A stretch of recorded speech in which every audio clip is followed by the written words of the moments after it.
FIR हुई है, क्या पूरा मामला है और क्या उनका आरोप है कि आपके द्वारा यहाँ पर उनसे मारपीट की गई उनके परिवार के साथ?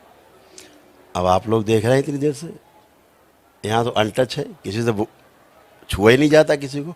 हम अंदर केबिन के अंदर बंद हैं, वो बाहर रहते हैं। और फिर यहाँ 20-22 साल से दरबार है, किसी के साथ आज तक ऐसी कोई अपनी घटना हुई ही नहीं, आज तक कभी नहीं हुई, कोई शिकायत तक नहीं किसी की है। हमें नहीं पता किसने क्या लिखा है, हमें तो पता ही नहीं अभी ना, अभी तो कौन आदमी है पता ही नहीं हमें। अनमोल मामलों में पुलिस जांच करती फिर एफआईआर करती है, इस पर कैसे कोई जांच हुई क्या आपसे? नहीं, हमसे कोई जांच करने नहीं आया, सीधे हमको आप ही लोगों को सूचना मिली कि बाइट लेनी है। क्या हो गया? क्या साजिश मानते हैं? निश्चित रूप से साजिश ही है, सनातन धर्म को नीचा दिखाने के लिए गहरी साजिश है ये। ये दरबार प्रमाणों वाला दरबार है। अगर यहाँ पितृ मुक्ति होती है तो दरबार कहेगा अपने, चाहे कल ही पितृ की मृत्यु को ना हुई हो। अगर दरबार प्रमाण क्या है, उसके बाद आप आँख बंद करके देखेंगे आपका पितृ नहीं दिखेगा। पूरी कोशिश कर डालिए, पूरा घर परिवार मिलके, कभी नहीं दिखेगा। हैं, अगर काल सर्प दोष कटता है तो प्रमाण है, आपको एक सर्प नहीं दिखेगा, चाहे जितना आप आँख बंद करके दिन भर लगे रहिए, ज़िंदगी भर लगे रहिए, स्वप्न भी नहीं आएगा। तो हर चीज़ का प्रमाण है, आदमी ठीक होता है, ये सब प्रमाण है। अगर ये 50,000 आदमी यहाँ पे हैं चारों ओर, तो प्रमाण तो इसी बात का है कि स्वस्थ हो रहे। मेडिकल साइंस को नहीं मानते हैं? नहीं, खूब मानते हैं, मेडिकल साइंस मानते क्यों नहीं है, लेकिन मेडिकल साइंस अधूरी है, मेरा इतना कहना है। जहाँ तक मेडिकल साइंस की पहुँच है वहाँ तक ठीक है वो, जहाँ तक मेडिकल साइंस की पहुँच है वहाँ तक मेडिकल साइंस बिल्कुल ठीक है। मेडिकल साइंस में कोई गड़बड़ नहीं है, वही प्रमाण देते हैं ना, लेकिन अधूरे हैं। वो शरीर की चिकित्सा करते हैं, जबकि शरीर केवल शरीर नहीं है, शरीर के साथ जीवन भी है, जो बोल रहा है मेरे अंदर से, आप में सुन रहा है, आपसे देख रहा है, मेरे से अंदर देख रहा है बोल, तो ये एक जीवन भी है। जीवन के कष्ट अलग हैं, शरीर के कष्ट अलग हैं। जीवन में जो 5 चीज़ें इनबिल्ट हैं, आत्मा, बुद्धि, चित्त, वृत्ति और मन, ठीक है, उसके रोग अलग हैं, शरीर के रोग अलग हैं। तो अभी चिकित्सा विज्ञान, जो आधुनिक चिकित्सा विज्ञान है, वो क्या करता है कि उसको शरीर के बारे में ही पता है, जीवन को इग्नोर करता है वो, कि जीवन होता ही नहीं कोई है, शरीर ही सब कुछ है। इस कारण से अधूरा चिकित्सा है, अधूरी चिकित्सा है। दरबार क्या करता है, उसके आगे बढ़ता है। जो हमारा वैदिक धर्म कहता है, हमारा सनातन धर्म कहता है, हमारा वैदिक ज्ञान है, हमारे ऋषि मुनियों को दिया गया ज्ञान है कि शरीर के साथ एक जीवन भी जुड़ा हुआ है। अगर आपको कोई गाली दे दे तो शरीर को चोट लगी क्या? नहीं लगी, लेकिन क्या आप चैन से सो पाओगे रात में? अब क्या हुआ ये, अभी क्या हुआ? अब इसको कैसे ठीक करोगे? तो दवा से करो ठीक, दवा से। कोई व्यक्ति आपके रोज पैर छूता हो और अचानक मंच में आपको गाली दे दे, मार दे टाटा, आप तो डिप्रेस हो जाओगे। अब ये डिप्रेशन कैसे जाएगा? औषधि से। अगर वही व्यक्ति चांटा मारा है बदतमीजी की, वही जाकर के सार्वजनिक अगर माफ़ी मांग ले, क्षमा मांग ले, पैरों में गिर जाए, गलती हो गई, हम पागल थे, नशे में कुछ भी बोले, आदमी का डिप्रेशन चला जाता है। तो डिप्रेशन जीवन को हुआ है, शरीर को नहीं हुआ है। शरीर में प्रभाव दिख रहा है कि आदमी सुस्त बैठा, अवसाद में बैठा, दुखी बैठा है, तो उस जीवन की चिकित्सा अलग है। जीवन की डिमांड अलग है, शरीर की डिमांड अलग है। शरीर की डिमांड है भोजन, पानी, कपड़ा, ऑर्नामेंट्स, घर, कितना लोगे, गाड़ी कितनी लोगे, लिमिट है, इसका थक जाओगे। अभी कहेगा वही खाना खाओ, आप लोग खाओगे। अभी अब पूरा खाना खा लो, हम कहे भाई 56 हो गए, एक रसगुल्ला और खा लो, आपको भैया बस, हम कह रहे तो एक तो खा लो, आप खा लो, फिर दूसरा आ जाएगा, एक खा लो, आप तो खड़े हो जाओ उठ के, भैया नहीं चाहिए।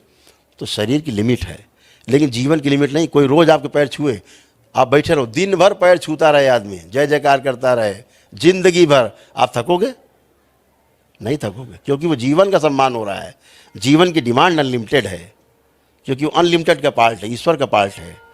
तो उसकी चिकित्सा ईश्वरीय ही ढंग से होगी। उसके लिए बड़ी ईश्वरीय जो शक्ति है, ईश्वर की, भगवान भोलेनाथ का दरबार है ये, माता कामाख्या का दरबार है ये, उसके द्वारा ही चिकित्सा सबकी होती है, ईश्वरी कृपा से। इन दिनों सनातन धर्म को लेकर लगातार लोग टिप्पणी कर रहे हैं, तो इसके बारे में क्या कहना है? सनातन धर्म पे टिप्पणी बिल्कुल ठीक कर रहे हैं, ये सनातन धर्म को जगा रहे हैं। उनको बहुत बहुत धन्यवाद है जो इन्होंने एफआईआर लिखवाई है, उन्होंने जगाया है दरबार को, बहुत अच्छा काम किया है। इसी बहाने कम से कम आप सबसे मुलाकात हो गई है ना, इसी बहाने संदेश जा रहा है दूर दूर तक, जगाया है, सब में तैयार हैं। और सनातन धर्म को गिराने की कोशिश सब बेकार है। और ये अच्छा है, एक अच्छा समय है जो सनातन धर्म को गिराने की कोशिश, जितना गिराने की कोशिश होगी उतना ऊपर उठेगा। भारत को हिंदू राष्ट्र बनाने की बात की जा रही है, इस पर आप कैसे सहमत हैं? नहीं, भारत को हिंदू राष्ट्र बनाने की बात संभव नहीं है, वो बिल्कुल संभव नहीं है। भारत को हिंदू राष्ट्र बनाना नहीं है, भारत को एक अच्छे मानव समाज के रूप में परिवर्तित करना है। जो अशिक्षित लोग हैं, जिनके अंदर तमाम गंदगी है, उनको शिक्षित कर दिया जाए केवल। हमसे एक मित्र ने पूछा कि इनका क्या होगा, एक मजहब के बारे में लोगों ने पूछा कि इनके लोगों को क्या होगा, आगे तो बड़ा ये लोग उत्पात करेंगे। हमने बिल्कुल नहीं करेंगे। अगर हमें व्यवस्था दी जाए तो हम सबसे पहले इनकी शिक्षा में आमूल चूल परिवर्तन करेंगे और एक एक घर से चुन चुन के एक एक बच्चे को शिक्षा देंगे। ये शिक्षित हो जाएं तो काम खत्म है। फिर काहे का द्वेष है, काहे का झगड़ा है? अभी अशिक्षा के कारण ऐसा है। अभी भी देखो, जिन मजहब जिस सो कॉल्ड बात कर रहे हैं हम लोग, जितने बच्चे पढ़ लिख के आ गए नए लड़के, किसी को इंटरेस्ट नहीं है आपके मंदिर मस्जिद में लड़ाई झगड़े में, कोई इंटरेस्ट नहीं है। उनको इसमें इंटरेस्ट है कि हमें 4 पैसे कैसे हमें मेहनत करके मिलेंगे जो हम पढ़ के आए हैं, है ना, हम कैसे स्वस्थ रहें, कैसे सुखी रहें, कैसे परिवार पालें, इसमें है वो, कोई झगड़े में नहीं है। आपने ऑन कैमरा एक ओपन चैलेंज दिया है, हाँ, वो दोहराएंगे? बिल्कुल दोहरा देते, 100 बार दोहराते हैं। मैं फिर कह रहा हूँ, समाज के जितने लोग हों एकत्रित हो जाएं, ठीक, शहर के हों, देश भर के हों, आप चुने हुए लोग हों, अपने अपने क्षेत्र के कलाविद हों, मीडिया कर्मचारी हों, मीडिया हाउसेज हों, चाहे अधिकारीगण हों, चाहे नेतागण हों, चाहे व्यापारीगण हों, सभी समाज के लोग, जिनके जानने वाले 10-10 लोग बीमार हों, ठीक है, बीमार हैं, लोग आ रहे हैं, चल फिर नहीं पा रहे, उठ नहीं पा रहे, लोग गाली बक रहे हैं, परिवार के लोग लड़ रहे हैं, बच्चे गंदगी फैला रहे हैं, माता पिता परेशान हैं, पति पत्नी लड़ रहे हैं, आप ले आइए 10-10 लोग इकट्ठे करिए। एक ही दिन का मामला है, कोई 10 दिन करना नहीं है, सेम डे, एक ही दिन में वैदिक कार्यक्रम होगा और उसके बाद आप सबका इंटरव्यू ले लीजिए कि ठीक हुए कि नहीं हुए। वो तो खुद ही बताएंगे, हम थोड़ा ना बताएंगे, ये तो वो खुद बताएंगे, ये हम नहीं बताएंगे हाँ भाई आप ठीक हो गए जाओ, हाँ वो खुद बताएंगे कि हम ठीक हुए। ये तो एक बार नहीं है, 100 बार है ये।